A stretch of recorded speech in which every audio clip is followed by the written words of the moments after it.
Hey all, so I was looking through the archives and I found this ancient text describing what looks like the beginning of the universe or something.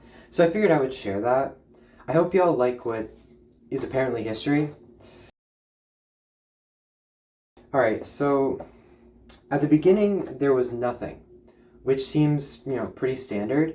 And then, and you're not gonna believe this, a giant squid like monster moved through the nothing, and its motion basically created like the everything stuff. Then the everything, which would become known as the royal, uh, kind of was just like that for a bit. Time didn't really exist, so there isn't like a date for this, but it was just kind of there. After the royal was there, you kind of just had like the first guy ever, the first being. This was the first of the gods who would go on to take the name Godhead, and from its first thoughts, it wanted to make other gods. Godhead created the second god and gave it shape and will, and according to this, the second god made the world by sculpting it out of the royal. It was just kind of like its main motive and like main, yeah. So while the second god made the world,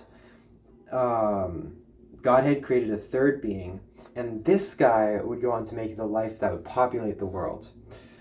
In its earliest form, life was simple and like didn't have a soul or anything, but eventually the third god and the first worked together to make life more complex.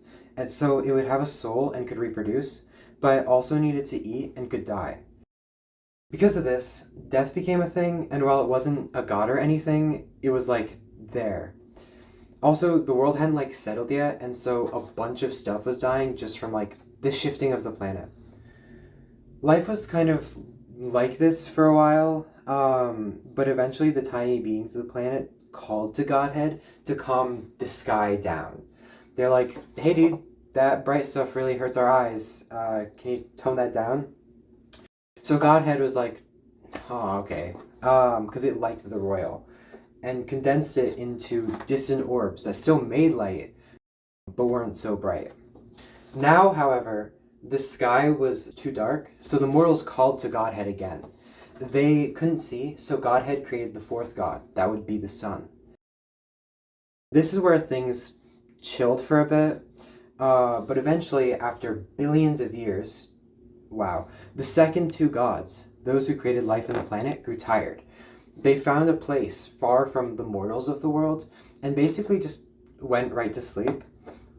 For the next billions of years or so, life continued and changed. Godhead made more gods who would bring new aspects of life to the planet, and the little creatures that had been crafted slowly evolved over time in strange and wonderful ways.